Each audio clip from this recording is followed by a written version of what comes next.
Ce show dédié pour elle, fois schéma de Chaya Masouda Bat Aïcha, Bezat Hashem. Dans une semaine, c'est l'Aïloula de Baba Saleh. On va donc raconter quelques histoires inédites. Il y a beaucoup de très belles histoires, mais je les ai déjà racontées, donc je ne vais pas les re-raconter. Ceux qui sont intéressés pour les voir sur le site, il y a quelques cours avec des belles, très très belles histoires, des dizaines et dizaines d'histoires sur Baba Saleh. Alors, quelques petites histoires inédites. Elles proviennent tous d'un livre qu'a écrit le gendre de Baba Saleh, Rav Mugrabi, qui habite dans mon quartier, qui est un monsieur très très sympathique. Et donc il a écrit plusieurs livres là-dessus, et tous c'est avec témoignages. Il dit qui lui racontait, quand. Enfin, c'est des choses vraiment.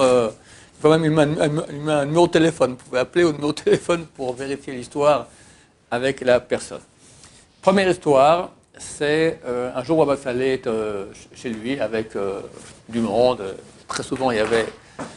J'ai une liste qu'a écrit son gendre de toutes les Iloulas qu'il faisait, une vingtaine ou une trentaine de Iloulot par année, essentiellement des ancêtres de la famille Abu Hatzera et des élèves du Baal Shem Tov, comme le Rav de Vitebsk ou d'autres, d'accord, c'était très très courant. Et bon, tout le monde est en joie, etc. Et lui, il est de côté comme ça dans son coin, et du coup, il appelle son shamash. L'intendant lui dit, il y a un pauvre monsieur qui est à l'extérieur, fais-le entrer. Bon, il ouvre la porte, il voit un monsieur habillé, pas pauvre du tout, il a l'air très beau costume, très bien, on voit que c'est un monsieur qui a les moyens. Le monsieur rentre et dit, je cherche le Hadmor Baba Saleh, il a un accent américain comme ça. Alors on lui montre, il est super étonné, il s'attendait à voir Baba Saleh sur son trône comme ça, avec une grande barbe. Bon, c'est un type qui est pas dans, on voit qu'il n'est pas dans le coup là, qui est pas un peu, d'accord, bon. Alors Baba Saleh lui dit, quel est le problème? Il dit, voilà, mon fils, j'habite en Amérique, et mon fils, il a commencé à avoir des maux de tête très forts. On a fait une vérification, c'est-à-dire qu'il a une tumeur très très mal placée dans le cerveau, et les médecins ont dit, voilà, c'est bien simple. Ou il meurt dans quelques jours, on fait une opération, et on a 3% de réussite. Alors, bon, on a choisi de faire comme une opération, mais vaut 3% que 0%.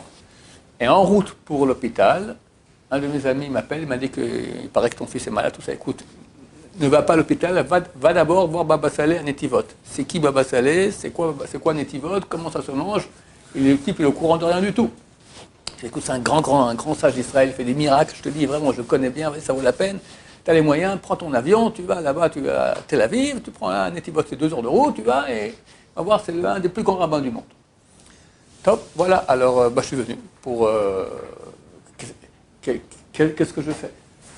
Alors il dit, écoutez, j'ai quelques questions à vous poser. Vous mettez des filines?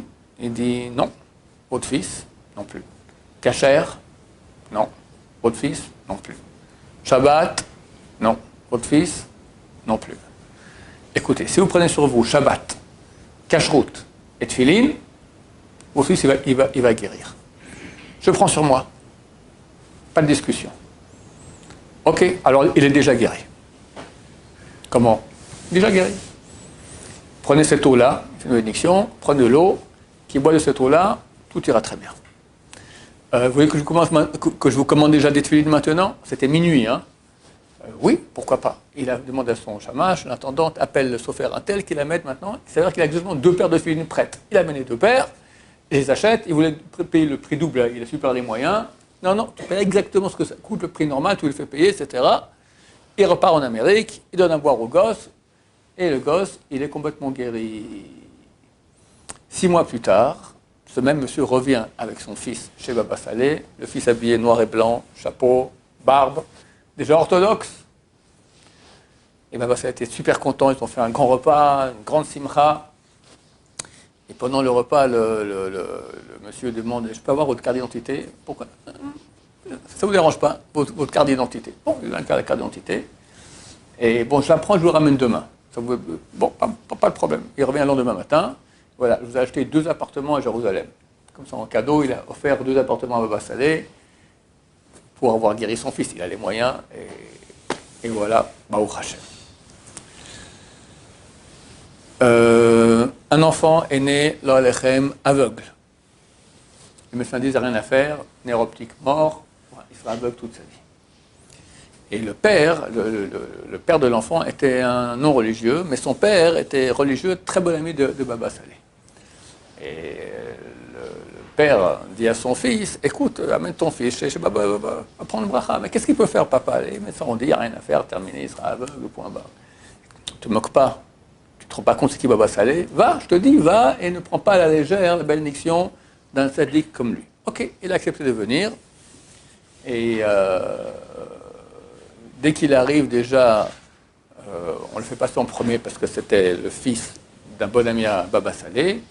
Et bien qu'il est non religieux, il le reçoit avec beaucoup d'affection, etc. Qu'est-ce qu'il y a comme problème, tout ça? Écoute, voilà, tiens, prends de l'eau, il fait la bénédiction dessus, tu donnes à ton fils, et t'en fais pas, il va guérir très très rapidement.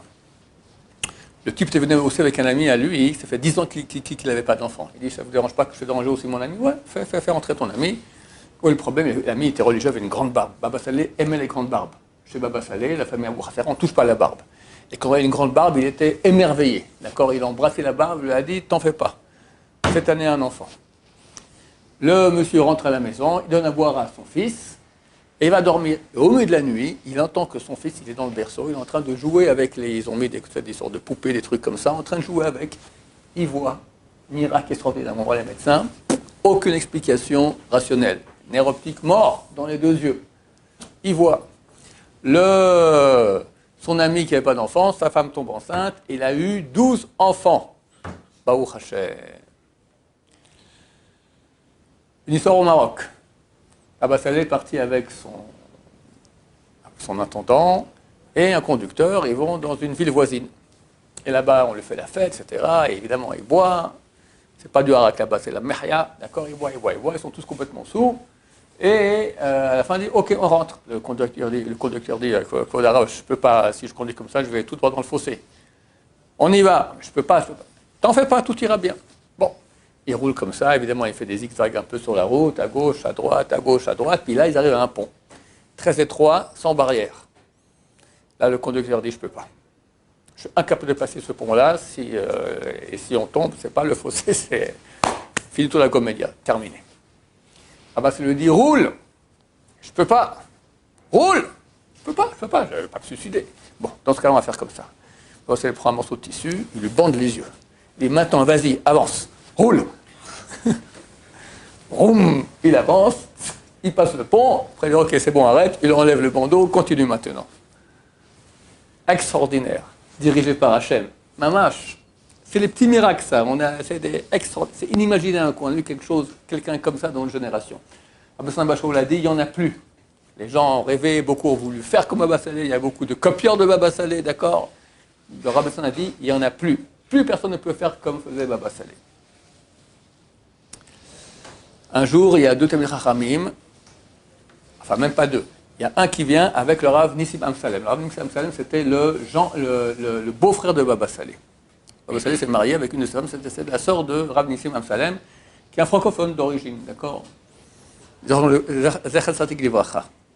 Ses enfants, 2 enfants sont habitent dans mon quartier, la famille Amsalem. Et ils sont chez Baba Salé, et Baba Salé, bon, il y a un repas, etc. Puis à la fin, ils amènent des fruits. Et Talmid Chacham, qui est venu avec le Rav Amsalem, on lui donne des fruits comme ça, mais il s'est posé la question, je ne sais pas d'où ça vient. Peut-être c'est des gens qui ont amené ça chez Baba Salé. Est-ce qu'ils ont fait les Maasrot? Au manteau Maasrot, il faut faire les prélèvements en Israël. Il y a 5 prélèvements à faire.